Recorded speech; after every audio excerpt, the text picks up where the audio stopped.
Hej, jeg vil lige vise, hvordan vi bruger Google Meet, når I nu måske for første gang skal bruge det fra i morgen tirsdag. Vi har den her app på iPad'en, som hedder Meet. Det er den, der ligner et kameraagtigt. Den trykker vi på, og hvis det er første gang, I er logget på, så spørger den om adgang til forskellige ting.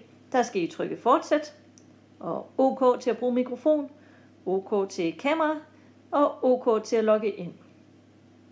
Når vi nu logger ind, så er jeres login det samme som jeres brugernavn, og så @Syddjurs Skoler. Altså det I også bruger til FaceTime og alle andre logins.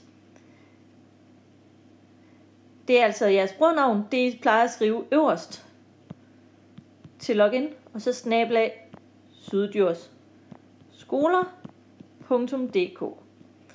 Hvis man nu ikke lige kan huske, hvad det er, så kan man jo bruge det, man plejer at skrive øverst, eller man kan skrive til sin kontaktlærer og spørge. De kan helt sikkert huske, hvad jeres login er. Herfra, der trykker vi videre, og så kommer her, hvor I helt sikkert har set det før. Det er det samme, når vi skal logge på Matematikfæsser, Ida, Emil, Dan Skyldal og andre steder.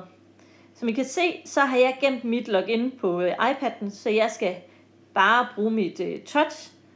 Jeg kan trykke på den, og så logger den ind. Men hvis jeg nu har glemt det, så er det vigtigt lige at vide, hvad jeg skal skrive. Og hvis jeg nu ikke kan huske det her, så kan jeres forældre helt sikkert huske det. Eller I kan huske, hvad I plejer at bruge, når I logger på Ida og Emil. Her øverst, der skal vi jo skrive det der skolenet, og så den omvendte skråstreg, og vores brugernavn igen. Og nederst, der skriver vi den kode, vi har lavet med et stort bogstav. Nogle af jer har brugt jeres gamle kode, og så lavet første bogstav stort. Nogle af jer har lavet en ny kode. Det er lidt forskelligt. Men jeg er sikker på, at I kan huske den.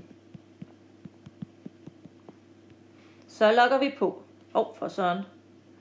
Se, jeg kan ikke huske min kode. Så jeg prøver lige igen.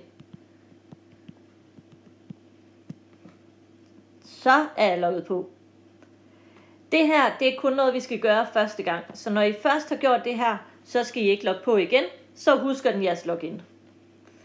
I kan se heroppe i højre hjørne, der er der nu et L. Og det betyder, at jeg er logget på. Hvis L'et ikke var der, så er det fordi, jeg ikke har logget på.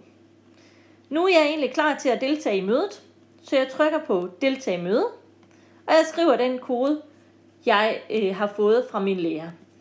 Anden klasse, der skriver vi 2KS og logger på. Og så trykker jeg deltage,